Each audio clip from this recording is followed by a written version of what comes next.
성부와 성자와 성령의 이름으로 말씀드립니다. 추석 연휴는 잘 보내고 계시는지요?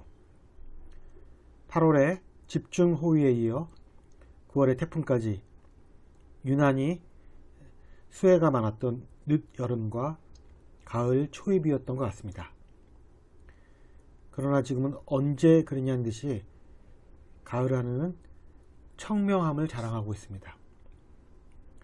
저는 성공회대학교의 가을학기 개강을 맞아 1학점짜리 채플 대체 수업을 2년 반 만에 대면으로 진행하게 되었습니다.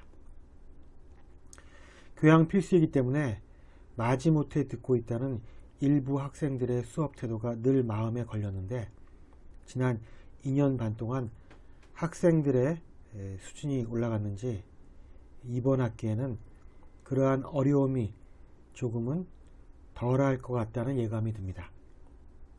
아무쪼록 여러분 모두 남은 추석 연휴를 잘 보내시고 무르익어가는 복된 2022년의 가을을 맞이하시길 기원합니다. 오늘 복음이 들어있는 15장에는 하나의 주제를 지향하는 세 가지 비유가 등장합니다. 모두 다 잃어버린 것을 다시 되찾았을 때의 기쁨에 관한 비유입니다. 첫째는 99마리 양과 잃어버린 한 마리 양의 비유. 다음은 은전 10입을 가진 여자가 한 입을 잃어버렸는데 기어이 그 한 입을 찾는 비유. 마지막은 돌아온 탕자에 관한 비유입니다. 복음이 세 가지의 잃어버림과 되찾음의 비유를 통하여 말하고 싶은 것은 무엇일까요? 차례차례 하나씩 비유의 의미에 대해 알아보고자 합니다. 복음은 세리와 죄인들이 예수님의 말씀을 듣기 위해 모여들었으며 이것을 본 바리사이와 율법학자들이 저 사람은 죄인들을 환영하고 그들과 함께 음식까지 나누고 있구나 라고 불평을 하는 장면에서 시작됩니다. 그러자 예수님은 이들의 불평을 하시고 연달아 세 가지 비유를 말씀하십니다.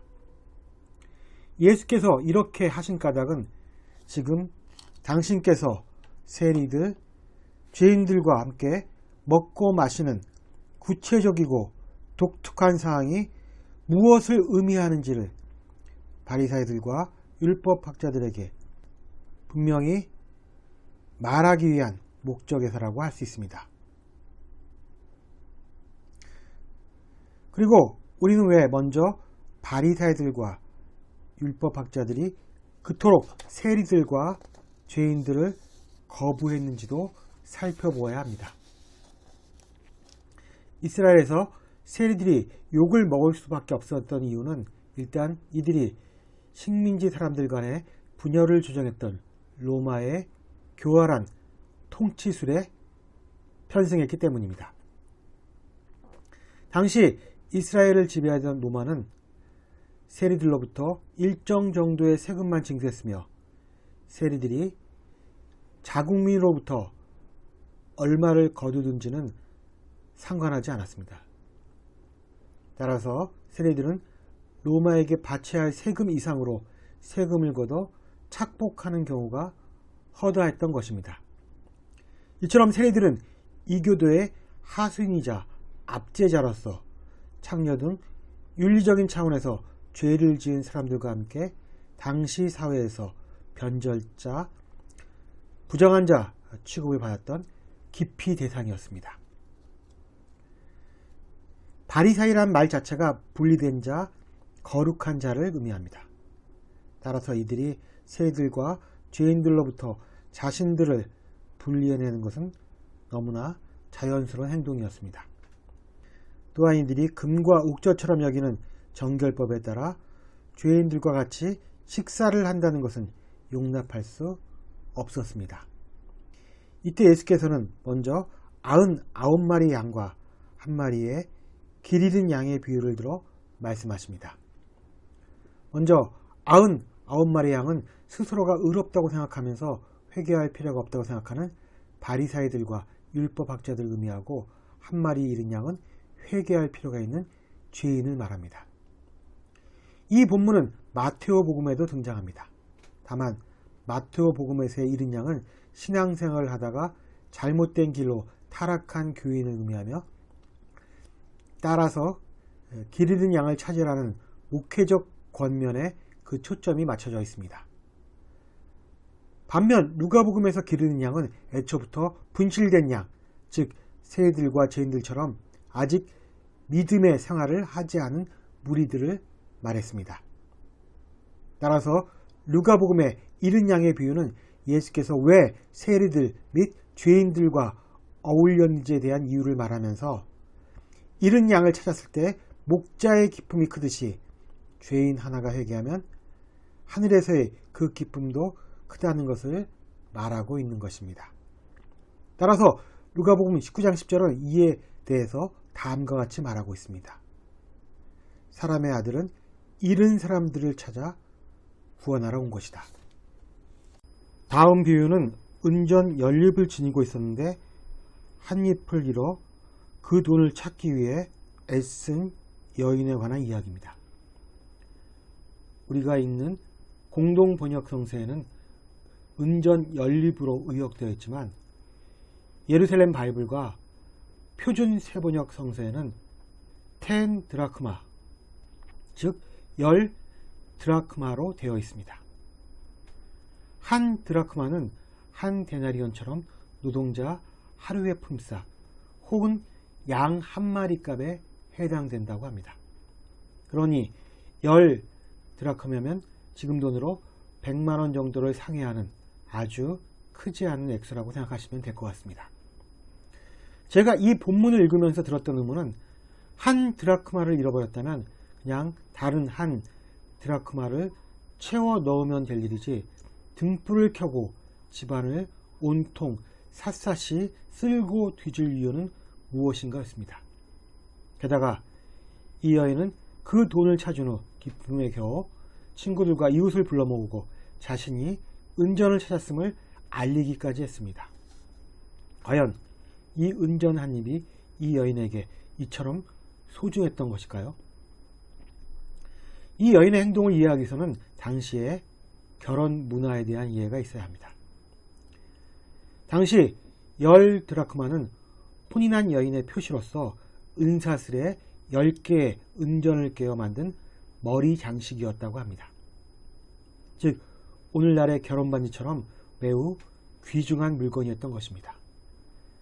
그런데 그 중에 하나를 잃은 것은 교환가치로 따지면 큰 액수가 아니지만 사용가치로 보면 여인에게는 엄청나게 귀중한 것이었습니다. 잃어버린 동전 한 입으로 인해 여인은 졸지에 남편을 우습게 여기는 사람으로 취급되어 이혼을 당할 수도 있었기 때문입니다. 잃어버린 한 드라크마가 이러한 사연을 지니고 있기에 여인은 사람들에게 자신이 잃어버린 동전을 찾았음을 알리고 싶어 했습니다. 즉, 한 사람의 죄인이 회개한다는 것은 양적인 측면에서 보면 매우 미미하지만 질적인 측면에서 본다면 천하와도 바꿀 수 없는 한 생명의 귀환이기에 기뻐할 일이라고 예수님은 말씀하시는 것입니다. 이제 이어서 등장하는 탕자의 귀환 역시 잃어버린 자를 되찾은 기쁨에 대해서 말하고 있습니다. 그러나 오늘 복음의 범위도 아니고 또 그 내용도 익히 알고 계시리라 믿기에 그만 말씀드리고자 합니다. 오늘 이 독서인 디모토의 전서에서 우리는 한때 매우 충성스러운 바리사이이자 율법학자였던 사도 바울의 고백에 관하여 듣습니다. 그는 자신이 그리스도를 모독하고 학대하던 자이며 죄인 중에 가장 큰 죄인이라고 고백합니다. 그는 스스로가 길 잃은 한 마리의 양이고 잃어버린 한 드라크마이며 돌아온 탕자라고 밝힙니다. 그러나 오늘 복음에처럼 잃어버린 자, 버림받은 자들을 찾아 나선 하나님의 자비와 은총 덕분에 주님을 섬기는 직분을 맡게 되었다고 고백합니다. 우리는 지난주일 복음에서 참 제자가 되기 위해서 가장 필요한 선결사항이 자기 비움이며 동시에 자신이 제자의 역할을 감당할 수 있는지를 꼼꼼하게 따져보는 일이라고 들었습니다. 이미 제자가 된 사람에게 주어진 미션이 자기 비움이었다면 다른 한편으로는 버림을 받거나 잃어버린 존재가 되는 것도 매우 강력한 방법으로 하나님의 구원의 은총을 체험하는 길이 되지 않을까 생각해 봅니다. 왜냐하면 주님께서 일찍이 다음과 같이 말씀하셨기 때문입니다. 첫째였다가 꼴찌가 되고 꼴찌였다가 첫째가 되는 사람들이 많을 것이다. 오늘 복음으로 보자면 바리새인들과 율법학자들은 첫째였다가 꼴찌가 된 사람들이고 세리들이나 죄인들은 꼴찌였다가 첫째가 된 사람들입니다.